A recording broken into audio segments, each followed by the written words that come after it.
Hello friends, and let's jump into another Kotor build video. Today we'll be reviewing the in-house Zabrak handyman, Bao-Dur. Bao-Dur is unique in that he starts off as a tech specialist class, which was new to the Kotor series.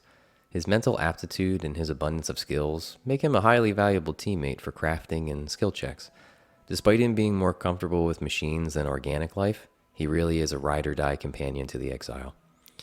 Back when I started playing KOTOR in roughly 2006, I really didn't utilize him beyond him just being a skill bot and also just crafting for my weapon modifications. I've grappled with how to build him through my numerous playthroughs, and honestly, I'm still not convinced his martial prowess is above a majority of your other companions.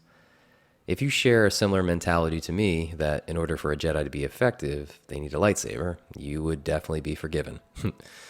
But what about using him as an unarmed fighter? At later points in the game, he can really pump out some good damage in unarmed combat thanks to his unique combat feat. Just like Bao-Dur tells you, that cybernetic arm of his, it isn't just for show. Turns out it's quite effective at outright disabling personal shields and dishing out quite a bit of electricity damage when using his upgraded variations of his original shield breaker combat feat. You get Bao-Dur at level 6, and that's when you land on the surface of Telos. At this level, he has the unupgraded Shieldbreaker feat, which, if it connects, like I said, an enemy's energy shield would be outright disabled. This also goes for those pesky Mandalorian melee shields too. At level 7, his Shieldbreaker feat turns into Repulsor Strike, and now that's going to give him an extra 1 to 6 electricity damage when he's fighting unarmed and he used that specific feat. At level 13, Repulsor Strike turns into Electrical Strike, which is now going to do 2 to 12 extra electrical damage from his unarmed strikes with his arm. And then at level 19, Electrical Strike will turn into Gravitonic Strike, and now that's going to deal an extra 3 to 18 points of electrical damage when using that feat in combat. It's important to note that this electrical damage, it actually stacks with unarmed strike damage. So keep this in mind that he gets these upgraded cybernetic arm feats based on his overall level, not specifically when you level him up in his tech specialist class. Knowing this, we can build him just a little bit more intentionally to make him more durable by expanding his health pool and giving him some increases to his defense. So let's just jump right into it. In terms of attributes, right out of the gate, he gets 14 strength, 10 dex, 14 constitution, 15 intelligence, 14 wisdom, and 10 charisma. With a spread like this, he seems to be built more like a soldier, but just without dexterity, and that does him a real disservice in terms of defense, even when he's wearing various pieces of armor. He also is restricted to only light and medium armor, meaning that he'll have a harder time avoiding attacks compared to some of your companions. Like most of my companions, I'll typically focus first on getting his constitution to at least 16. I do this first because, as a tech specialist, he only gets 6 vitality points per level. That's on par with consulars and scoundrels, and it's a real hindrance, in my opinion, for any kind of combat sustainability. If and when he gets converted into a Jedi Guardian, he will gain a base of 10 vitality points per level, which is a welcomed increase to his hit point pool.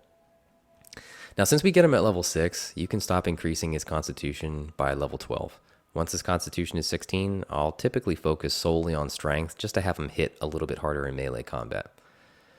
When talking about feats, Bao-Dur as his tech specialist class, it just really suffers. It's kind of like a scoundrel. He'll get feats roughly every 3rd level. So since we get him at level 6, he'll get a feat at level 8, 11, 14, 17, etc.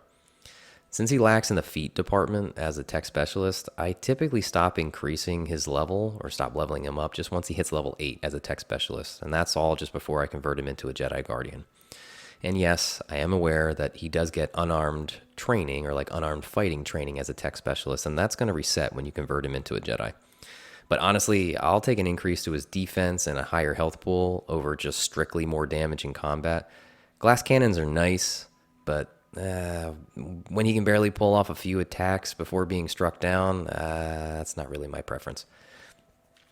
Now, when he's converted into a Jedi, he'll get a passive defense bonus just for being a Jedi, and he gets a +2 right out of the gate. And then he'll get another +2 for every subsequent 6 levels as a Jedi. So meaning at level 1, he'll get a bump, then level 6, 12, 18, etc.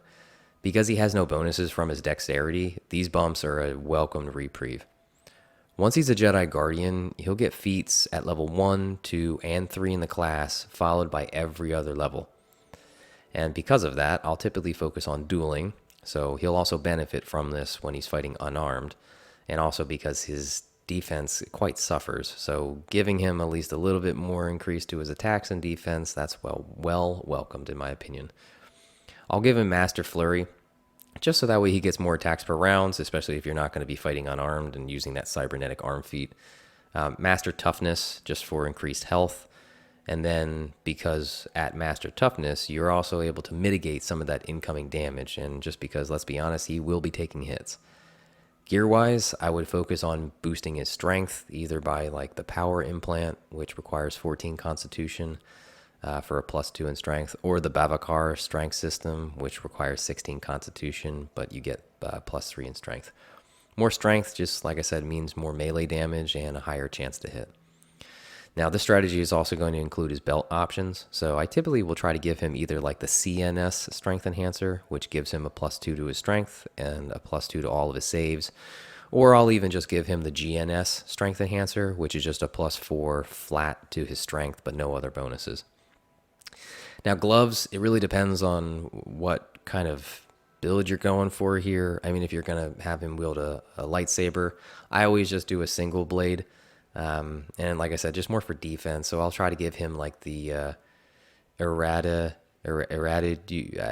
There's a gloves that give +2 strength, or the Sith Power Gauntlets that give +3, maybe even the Dominator Gauntlets if you're lucky to get them. But if you're going to be fighting unarmed, I would give him the Unarmed Accuracy Gloves, or the Achani Accuracy Gloves, or even the Disruption Gloves, just to give him more damage in unarmed strikes. Now, in terms of the chest piece, I would just try to give him one with the best defense bonus.